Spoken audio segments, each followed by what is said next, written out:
మీ అందరికీ నా హృదయపూర్వక వందనాలు. చెమ్మగలిగి దేవుని పిల్లారా, మళ్ళా తిరిగి స్త్రీల కూడికలు ఈ విధంగా కలుసుకొని దేవుని మనం స్తుతించడానికి, గణపరచడానికి, అనేక విషయాల నిమిత్తం ప్రార్థన చేసుకోవడానికి దేవుడు మనకిచ్చిన ఈ భాగ్యమును బట్టి దేవునికి శిరస్సు వంచి వందనాలు తెలియచేసుకుంటూ, ఈరోజు దేవుడు కొద్ది మాటలు, దేవుని మాటల చేత దేవుని పిల్లారా మనం బలపడదాం, ఒకరినొకరు ఆదరించుకుందాం, దేవుని మాటల చేత మనం బ్రతుకుదాం.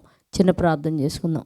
పరిశుద్ధుడా, చెమ్మగలిగిన మా పరలోకపు తండ్రి, స్త్రీల సమాజముగా కూడి అనేక విషయాల నిమిత్తం ప్రార్థన చేసుకోవడానికి మాకు ఇచ్చిన భాగ్యం బట్టి తండ్రి నీకు వందనాలు చెల్లించుకుంటూ, ఇప్పటి వరకునైనా అనేక విషయాల నిమిత్తం ప్రార్థన చేసుకున్నాం. ఇప్పుడు కొద్ది మాటలు ధ్యానం చేసుకోబోతుండగా వినగలిగే చెవి గ్రహించగలిగే హృదయం మాకు ఏమని అడుగుతూ తండ్రినైనా ఎంతమంది అయితే నీ బిడ్డ లైవ్ ద్వారా చూస్తున్నారు వారిని వారి కుటుంబాలను కూడా మీరు ఆశీర్వదించి నీ మాటలు వినగలిగే చెవి గ్రహించగలిగే హృదయం బిడ్డలకి ఏమని అడుగుతూ తండ్రినైనా చెప్తున్న నన్ను కూడా ఆత్మచేత నింపి మీ పిల్లలతో మాట్లాడి మహిం పొందమని మా రక్షకుడు నీ కుమారుడు నేసే పరిశుద్ధ నామములో ప్రార్థన అడుగుతున్నాం తండ్రి, ఆమేన్. జీవమగలిగిన దేవుని పిల్లారా, మనం ఇప్పటివరకు మరి నీతిమంతులను గురించి మనం మాట్లాడుకుంటున్నాం. మొదటిగా మనం చూడగలిగితే ఆదాము కుమారుడైన హేబేలు కయీను గురించి మాట్లాడుకొని, మరి హేబేలు నీతిమంతుడై శ్రేష్టమైన బలిని అర్పించినట్టుగా మనం చూడగలుగుతాం. అలాగనే రెండో భాగంగా నోవాహును గురించి మనం ఆనాటి తరములో, ఆ కాలంలో నీవే నా ఎదుట నీతిమంతుడై ఉన్నావు కనుక నీవు నీ ఇంటి వారు రక్షింపబడతారు అని మనం ధ్యానం చేసుకుందాం. మూడో వ్యక్తిని చూడగలిగితే అబ్రహాము గారిని గురించి ఈరోజు మనం ధ్యానం చేసుకుందాం. దేవుని పిల్లారా, నీతి అనేది చాలా ప్రాముఖ్యమైనది, నమ్మకం అనేది చాలా ప్రాముఖ్యమైనది, విశ్వాసం అనేది చాలా ప్రాముఖ్యమైనది. దేవుని పిల్లారా, ఇవాళ క్రీస్తు శకంలో ఉంటున్న మనము భక్తిహీనుల మధ్యలో మనం బ్రతుకుతున్నాం. దుర్మార్గులు దుష్టులైన వారి మధ్యలో మనం బ్రతుకుతున్నాం. అంటే నోవాకు కాలంలో ఏ రీతిగా మనుషులు తింటూ త్రాగుచు పెళ్ళికిచ్చుకుంటూ పెళ్లి చేసుకుంటూ ఒక భక్తిహీనతలోకి వెళ్ళిపోయి జలప్రలయం వచ్చి కొట్టుకొని పోయే వరకు ఎరుగకుండినట్లుగా ఈరోజు కూడా జనం తినుచు తాగుచు కొట్లాడుచు పెళ్ళికిచ్చుకుంటూ పెళ్లి చేసుకుంటూ యేసయ్య రాకడో వచ్చి ఈ సృష్టిని మొత్తం తగలబెట్టేంతవరకు కూడా ఎరుగుకుండిరన్నట్టుగా సామెత చెప్పునే వాళ్ళు ఈ ప్రకారంగా ప్రపంచంలో మనం బ్రతుకుతున్నాం. దేవుని పిల్లరా, దేవుడు కూడా మాట్లాడుతూ ఎవడును నేను ఆకర్షించిందే వాడు నా ఎద్దుకు రాలేడు అని చెప్తున్నాడు. దేవుని పిల్లలు అంటే మన చరిత్ర ఏంటో, మనమేంటో, మన జీవితం ఏందో, మన బ్రతికిందో దేవుడికి మనకంటే ముందే తెలుసు కనుక అబ్రహామును గురించి, అబ్రహాము నీతిని గురించి ఈరోజు మనము కొద్ది మాటలు మాట్లాడుకుందాం. అబ్రహాముడు అన్యజనుడు, కల్దీయుల దేశంలో అతను బ్రతుకుతూ ఉన్నప్పుడు దేవుని పిల్లరా, దేవుని వాక్యం అంట అబ్రహాము దగ్గరికి వెళ్ళినప్పుడు అబ్రహామును గురించి ముందే దేవుడు వెరిగి ఉన్నాడు కనుక ఈ మాట, ఈ సువార్త అంటే ముందుగా అబ్రహాము కుటుంబంలో అబ్రహాము తండ్రి గారు ఉన్నారు, మరి అతను అన్నున్నాడు, మరి బంధువులు ఉన్నారు. కానీ ఈ మాటను ముందు అబ్రహాము గారి దగ్గరికే దేవుడు పంపించాడంట. ఎందుకు? అబ్రహామును గురించి కొన్ని ఆలోచనలు దేవుడికి ఉన్నాయి. అదేంటో మనం చూడగలిగితే దేవుని పిల్ల గలతీయులకు రాసిన పత్రిక 3వ అధ్యాయము 6, 7, 8 వచనాలు మనం చూడగలిగితే, అబ్రహాము దేవుని నమ్మెను, అది అతనికి నీతిగా ఎంచబడెను. కాబట్టి విశ్వాస సంబంధులే అబ్రహాముకు కుమారులవుదురు. అంటే విశ్వాస సంబంధులు అబ్రహాముకు కుమారులవుదురని మీరు తెలుసుకోనండి. దేవుడు విశ్వాస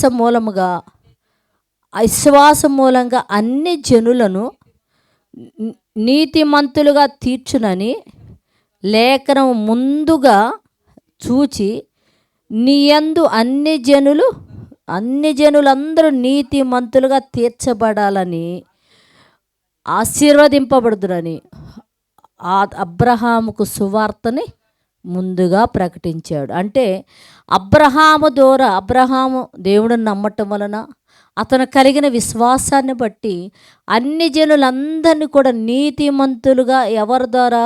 అబ్రహాము ద్వారా నేను తీర్చాలా అబ్రహాము గారి ద్వారా వీళ్ళందరినీ కూడా నేను నీతిమంతులుగా తీర్చాలని చెప్పేసి దేవునికి ఒక ఆలోచన కలిగంట ముందు అబ్రహాము గారి దగ్గరికి ఈ సువార్త పంపించాడట దేవుని పిల్ల. అంటే అబ్రహాము గారు తండ్రి గారు ఉన్నారు, అతను అన్నున్నాడు, బంధువులు ఉన్నారు, వాళ్ళందరి దగ్గరికి పంపించాలి. అబ్రహాము గారి దగ్గరికి ఈ మాటలు పంపించగానే అబ్రహాం ఈ మాటలు నమ్మి దేవుడు తనకు కలిగినదంతా వదిలిపెట్టి రమ్మని చెప్పంగానే దేవుని పిల్లరా హఠాత్తుగా సమస్తాన్ని వదిలిపెట్టి దేవుని మాటను బట్టి అబ్రహాము బయలుదేరి వచ్చినట్టుగా మనం చూడగలం. దేని బట్టి?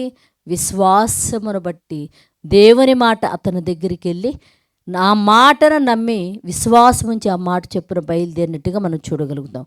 అలాగే ఆది కాండంలో మనం చూడగలిగితే దేవుని పిల్ల ఇదే అబ్రహాము గారిని గురించి మాట్లాడుతూ 15వ అధ్యాయము 6వ వచనంలో మాట్లాడుతూ దేవుడు ఆదికాండం 15వ అధ్యాయం 6వ వచనంలో మాట్లాడుతూ అతడు యెహోవాను నమ్మెను,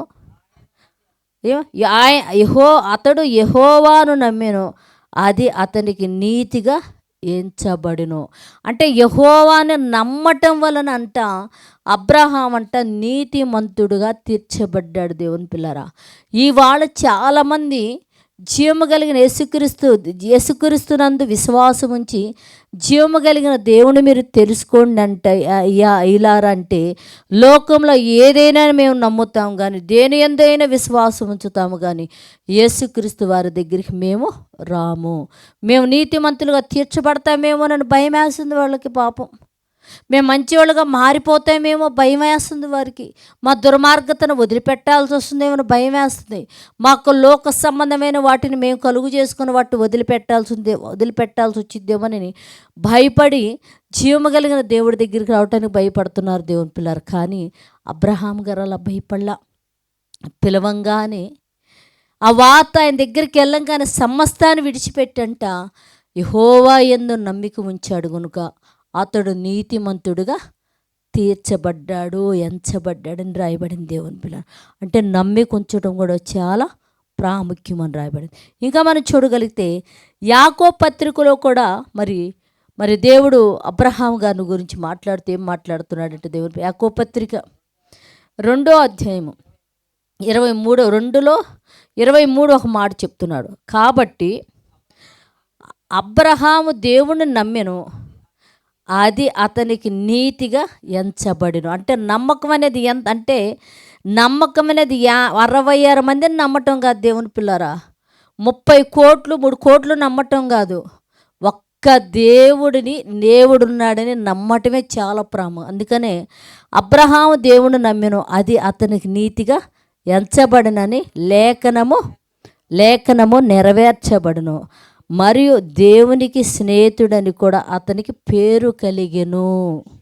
ఏమండి, మనుషుడికి విశ్వాసం మూలముగా మాత్రము కాదు కానీ క్రియల మూలముగా కూడా నీతిమంతుడుగా తీర్చబడ్డాడు. అంటే అతనికి వట్టి విశ్వాసమే కాదంటే దేవుని పిల్లలారా, క్రియల మూలముగా కూడా అంటే అతనంట నీతిమంతుడుగా తీర్చబడ్డాడు. ఒకటి, అబ్రహాము దేవుడిని నమ్మటం వలన నీతిమంతుడిగా తీర్చబడ్డాడు. రెండోది ఏంటంటే క్రియల వలన కూడా నీతిమంతుడిగా అతడు, అంటే విశ్వాసం ఉంది, క్రియలు ఉన్నాయి కనుక అబ్రహాముకి ఇంకొక మెట్టు హెచ్చించాడు దేవుడు. ఎలాగా?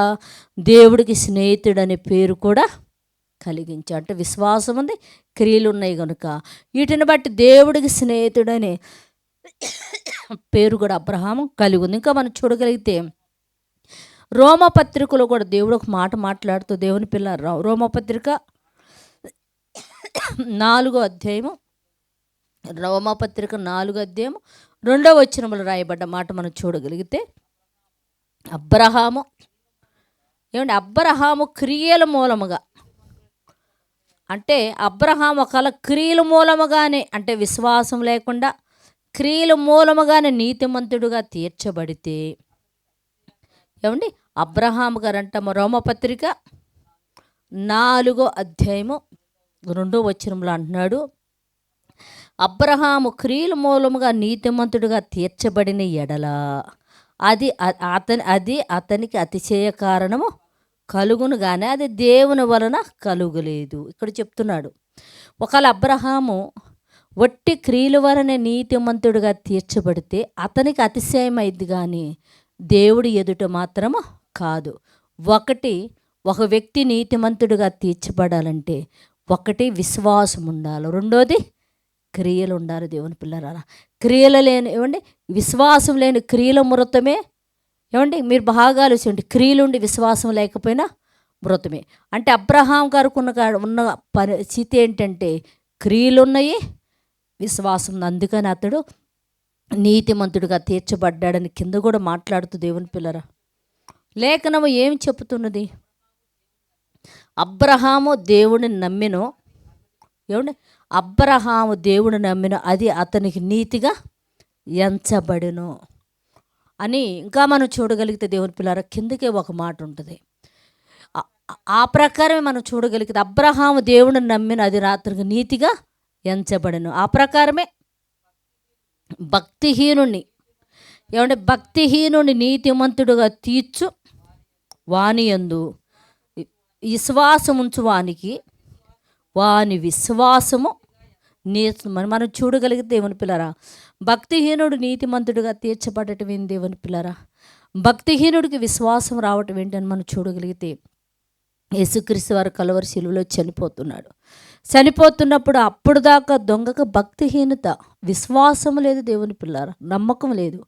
ఆ క్షణములోనే యేసుక్రీస్తు పరిస్థితి చూసినప్పుడు నిజంగా ఈయన లోకరక్షకుడు అనే ఒక విశ్వాసం కలిగిన మరుక్షణమే దేవుని పిల్లారా అతను ఎమ్మటి అంటాడు, యేసయ్య ఏమంటాడంటే ఇప్పుడే ఈ క్షణము నాతోను పరదేశులో ప్రవేశిస్తామన్నాడు. అంటే అతనికి ఒక విశ్వాసం రావటం వలన నీతిమంతుడే పరదేశంలోకి వెళ్తాడు. ఎవరైతే అనీతిమంతుడు వెళ్ళాడు కదండి, మీరు ఆలోచించండి. దొంగగా ఉన్నవాడు వెళ్ళాడు కదా, తన మనసు మార్చుకొని నీతిమంతుడిగా మారాడు కనుక పాపస్థితిని వదిలిపెట్టాడు కనుకనే పరదేశికి వెళ్ళగలిగాడు. దేవుని పిల్లరా క్రియలు లేవు కానీ ఏముంది? విశ్వాసం ఉంది. కానీ అబ్రహాం గారి దగ్గర ఏముందంటే క్రియలు ఉన్నాయి, విశ్వాసం ఉంది.